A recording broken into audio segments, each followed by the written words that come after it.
on Kiwi. The Radio Wammo Breakfast. Suckling on the teat of tech. With Paul Brislen. Yes, let's talk high-tech. Some of the high-tech stories from the week with Paul Brislen. Paul Brislen on Twitter, twitter.com/Paul Brislen. G'day there, Paul. Good morning, how are you? I think I said your name a dozen times About just 300 times. That was marvellous, in case I forget. It's called branding, Paul. Yes, I've been branded. It's all good. Indeed, let's talk about I guess the top story for the week would have to be the big Sony PlayStation 3 crisis. We can call this a crisis, I can't think we can. 77 million customers worldwide have had their accounts accessed in an inappropriate manner. Oh, goodness. Now, Sony's playing it down at the moment. They've got the FBI involved, which is probably a sign that things are quite serious. Yeah. But they're saying, okay, look, they've got your username, your password, the answers to your secret question, which is another reason why you should never ever use your mother's maiden name. Yeah.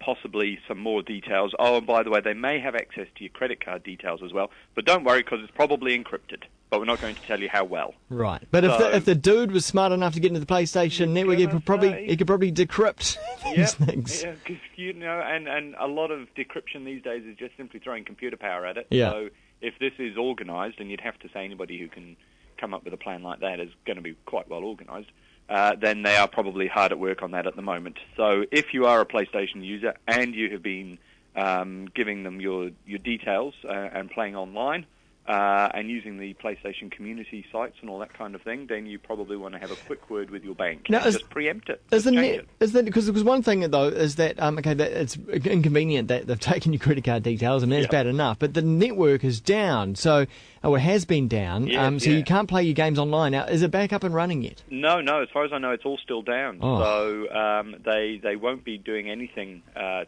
put it back in action until such time as they get all of this sorted. Man, that's bad in itself. That's also going to just wreak havoc. Sony's really struggled with a lot of this stuff over recent years. We had the exciting case of let's install spyware on your CD player because we want to know if you're playing your CDs on a computer or not. Yeah. Whoops. We've had the PSP, which was awesome, but we don't really know what to do with it. And now, finally, when they launched the PlayStation 3, it was late, it was very costly, and now we have a problem with. And then they started with the online community, which will be just the future of everything. The second version of Second Life. My God, it'll be fantastic. And now all of a sudden we're going to have to shut that down too. Yeah. Sorry about that. This could really be a huge dent in the PlayStation 3 market. Thankfully Microsoft hasn't come out and gone, rubbing its hands together, because it could happen to them as well. But this has got to be good for the Xbox. Well, that's right. And the Xbox with the Kinect module, which is the fastest-selling electronic device of all time, including the iPhone, and the video recorder. I mean, it's really quite astonishing how fast that thing's sold. Given how few games there are for it these days, I must say. I've got one at home, and the girls are a bit sort of, when's the next game coming out? And there really isn't any. No, there isn't really. But they will be watching this very carefully because, as you say, if PlayStation's vulnerable, you'd hope these guys are all charging around, checking their settings and figuring out just what's going on. Yeah, exactly. All right, now let's look at New Zealand's copyright law. I don't really want to go into the way it was forced through and everything. I think that we've been and covered that a couple of weeks ago. Goodness me. Let's look at towards the future, because we're stuck with this now. It comes in force in September. Yep. Now, let's look at how they're going to enforce it and the practicalities of it. Because good luck to them, I think. Yeah, the process is meant to be what if a copyright holder sees someone infringing, they go to an ISP and say, well, here's the IP address, send them out a letter. But how is it actually going to work? So, you do. You get 3 letters from one copyright holder, and officially from that point on, then they can apply for an order of council, which means that the minister himself, Minister Stephen Joyce, No Choice Joyce, has to then sign off an order saying this person will be removed from the internet for 6 months. Okay. Now, how you're going to do that is beyond me. Will they be keeping a database of everybody's names in sort of a blacklist? Paul Brislen has been cut off from the internet for 6 months.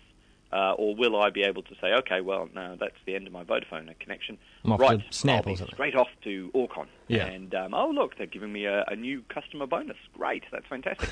And if not, then it becomes unenforceable. And I have to say, in this day and age where you can happily go into a supermarket, buy a SIM card, put it in a smart device or into a stick of some kind, shove that inside your laptop and carry on completely anonymously, I would say that the race will be on to see how quickly you can get back online. And I'd say it would be about 30 minutes. Or wander over to someone else's Wi-Fi. Maybe your neighbour says, oh, look, I like you, I'll allow you in on my Wi-Fi. Anything, And that's a big issue, of course. If you've got a Wi-Fi connection and it's not secured and the neighbour's using it, you are liable for what's going on. Yeah.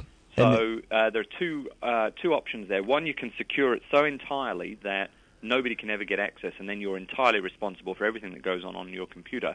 Or, of course, the other option is to leave it completely wide open, and then when the police come knocking, you say, hey, I haven't got secured Wi-Fi, so sue me. Now, this is the other thing I'm not clear with. So, does the copyright holder have to prove that it was a particular person on a connection, or can they just say whoever was responsible for that connection is therefore responsible for what's happened? Yeah, I think it's the latter. So the letter will come to the copyright holder, to the account holder. So in my case, that's me. If my kids have been downloading stuff online, then too bad. It's my responsibility. It's my connection. It's a bit like as an owner of a car. If somebody's out speeding in it, you get the ticket. See, Paul, I'm not sure that is actually clear in the law, and I think they're waiting for a case to be brought forward in front of a judge or the tribunal to then decide on that. Because let's say on my connection, I could say, apparently on that day, my Wi-Fi my firewall was down. It was playing up, and so someone must have been parked outside on the road. You'll have to prove that. You'll have to prove that your Wi-Fi was disconnected. So what I'm saying is just leave your Wi-Fi connected and unsecured at all times. Because this is kind of a silly law. This is the upshot here is, so you wanted to watch television. How dare you want to be a customer of mine? I shall sue. Yeah. And that is kind of pointless, really. Pointlessly stupid. Okay, now disconnection will be at the extreme end of it. What about the infringement notices? Who pays for those? And how are they sent out? How does that happen? Well, that's another interesting point. So in the earlier version of this law, the copyright holders associations wanted the ISPs to be paying for it all, and the ISPs said, like hell. That seems to have been sorted out to a degree. So now the copyright holders will be paying the ISPs to send the letters. How much? Well, that's to be decided. So couldn't the ISPs... The ISPs will say, well, that's costing $20 to $30 to investigate, figure out who it is, and send the letter. And the copyright holders could well sit there saying, actually, we're only going to pay you for the coverage of the stamp, and maybe an envelope. Go on, call it 45 cents. But then the ISP can say, well, that's not the agreement. It's $30, so we're not sending it. Yep. Or, as Telstra Clear said in the early days with the first version of this law, we won't even bother at that point. We don't want to run the risk of being accused of holding up the process. So as soon as we get a letter, we'll cut somebody off. Now, the ISPs have not said that they will do that yet. I think they're busily looking at the legal situation. But, I wouldn't be at all surprised if that wasn't the easy way out. Was simply, if we start getting lots of these letters, lots of these demands from the ISPs, from the rights holders to send the letters, then we will just start cutting people off. Do you think, because New Zealand is one of the first countries to pass this type of legislation, that the big movie, the movie association, the record associations in America will be throwing their money behind the technology to find New Zealand infringers? We will be used as a test case? Yeah, I think that's quite possible. I mean, they are required to then actively go out and look for people who are infringing to uphold their copyright. If you let people just copy your stuff all over the place, you're then in a very difficult position to turn around and say, hang on, that's my legal property. The courts have always looked fairly poorly on that, which is why you get letters. If you mention sellotape in relation to any random sticky tape product, you generally get a letter from the legal people saying, please don't refer to it as sellotape. It is, in fact, sticky tape. Sellotape's a trademark name. So this kind of thing goes on an awful lot, and I'm sure they will look at New Zealand and say, righto, well, we've got France. They're busy at the moment. They're getting thousands of letters an hour. Let's have a look at New Zealand. Now, it's going to cost us a bit more, so we'll tread carefully, but off you go, boys. Send the little bits of spyware information out into the torrents, go and see what's going on. Is that how they're doing it? Well, yeah. Apparently, that's what they do in the States: is feed false bits of software out into torrent land. So when you're downloading the latest version of a particular movie, you're also picking up packets of data that they can then use to track what you've downloaded, where and when, and report back to the mothership. So can we expect, do you think, from technology bloggers and commentators in New Zealand to, over the next few months, start telling people how to mask their internet traffic? Well, that's going to be very interesting, isn't it? I've done quite a few interviews, including at least 2 or 3 where I've admitted to downloading stuff myself, and they've always shied away from asking whether or not there is a way to get round this. On air, at any rate. Afterwards, they're all very keen to know, but on air, no, they're a little bit reluctant. I think there's probably precedent there. If you are showing people how to break the law, you're in trouble yourself. So they'll probably shy away from that. But the technology that you use to do it is not breaking the law. No.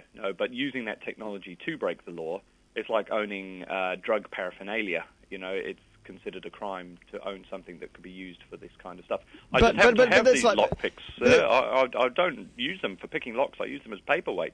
But what if you were to go to the citizens of Libya and say, this is how you hide your internet traffic from your government? From your government. Well, then you'd be a freedom fighter. But over here, of course, you're a terrorist. So, it all depends on your emphasis, really, doesn't it? Okay, well, I feel a special Paul Brislen, Glenn Williams Radio Wammo show special coming up about how to hide your internet traffic from your government. From the Libyan government. Here in New Zealand. Well, that's why I say the simplest thing you do is switch off the security on your Wi-Fi. Because that's as simple as it gets. Well, and let everyone know what everybody, you're doing. And then when they say, hold on, you've been downloading illegitimate material, copyright material, then you say, well, it wasn't me, officer. It could be my next door neighbour or the guy in the car or your own good self sitting out there in the squad car. Yeah. Because, it could be anybody. Yeah, it could be Melissa Lee. Yeah, exactly. Kareem Abdul-Jabbar. Thanks very much, Paul. Cheers. Anytime. Twitter.com/Paul